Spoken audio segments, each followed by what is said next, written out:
What's good, guys? This is Nightwing2303 from WearTesters.com. The Nike Kobe 11s dropped today, so you know what time it is, man. Let's go ahead and get right into it. First off, these things are f***ing gorgeous. Just look at them. And the Nike ID options on this shoe are bananas, dude. Like, there's so many just awesome stuff that you could do with it right now. Not only that, but you can customize the cushion just like the Kobe 8s. So you can get the lunar insert with the heel and the zoom. The heel and the zoom.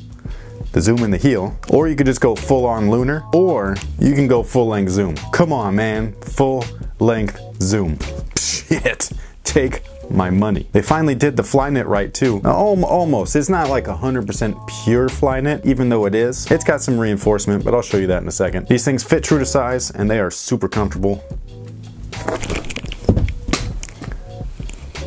And it wouldn't be me if I didn't drop a shoe at least once. So yeah, I think that these things are dope. I'm just like, man, I can't believe we're on Kobe's 11th shoe. It might be his last one. That's crazy, dude. Like, this guy, I grew up watching Michael play, but Michael was like already in his prime. But I literally watched like Kobe's entire career, so it's kind of weird. Even though I'm not like his fan, it's just weird to see a guy that great. You know what I mean? Like, and he's finally he's done. He can't play anymore. Or he can. He's still shaking and baking, but he can't play the way he used to, like when he was wearing number 8 or the early days of 24. But we're trying to talk about the shoe, so you know, I'll stop rambling. So here they are. These things are freaking sick. You got that full Flyknit upper. However, if you see all of that shiny stuff in there, that's all plastic. Now, it's not glued onto the shoe like it was in the Kobe 9 and 10. What it is, it's actually plastic threading that they weaved into the actual knit here. So it's basically Flyknit with fishing line. Fishing line's strong as shit though, so this should get the job done pretty nicely. And they put that all throughout the entire shoe, so you can see that it's really reinforced, but not with glue. So it's going to be flexible and form-fitting, but it's not going to give out on you. And I know that people were really excited because there was no visible fly wire on these, but it's actually in there. You could see it right here. They put the fly wire in there, but they glued it down so that they just kind of tricked you. Not a big deal in my opinion. I don't care either way, but it is in there. You got that reflective swoosh with the scaling, translucent outsole, and this thing's traction looks super suspect. But as you guys know, every time I say that, the traction ends up being really beast. So for all I know, this could be some dope shit right here. It's like these weird little nub things, but they're flat. So I don't know how that's gonna grip. But you see this little S line that's in there? It goes all the way down the shoe. Those have little flat lines all over them. And then it's recessed right here. So when you put pressure on the actual,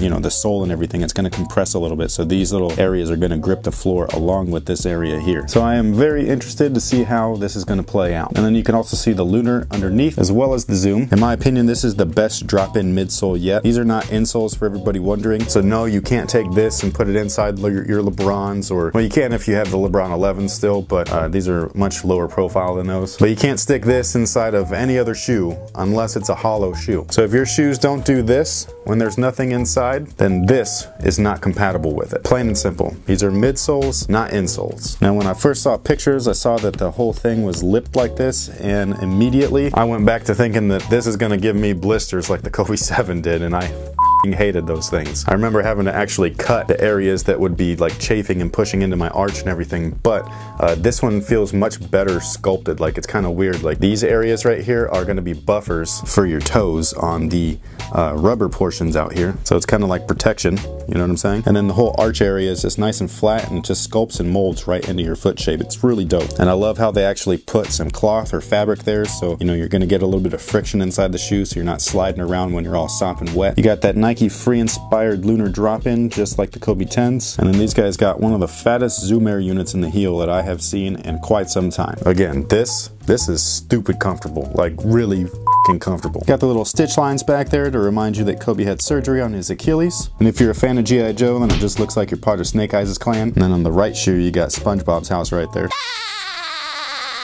Pretty sure that's supposed to be a warrior mask. Now, probably my favorite aspect of the shoe, besides the fact that the Flyknit is not reinforced with a bunch of glue, is the actual tongue. The tongue is freaking comfortable, dude. This thing is super padded. Not ventilated at all, but it is super padded. So this thing was really comfortable on foot. And I love the little patch right there with the gold logo. Super sick. Now, that really thin heel right here and the fact that it's rounded is a little bit disconcerting. If you're used to stopping on your heels, you might end up pulling a John Wall. Knows how to play the game. But other than that, I'm really excited to get these things out on court. I think that these are going to be great. At least I hope they're going to be great. Like I said, the only thing that really worries me is the traction and then maybe that heel area. So that pretty much concludes my real quick look on these guys along with my initial thoughts. Let me know what your guys' initial thoughts are down below in the comment section. Make sure you hit that like button if you liked the video. It goes a long way. Stay tuned for a performance review, and until next time, guys, have a good one.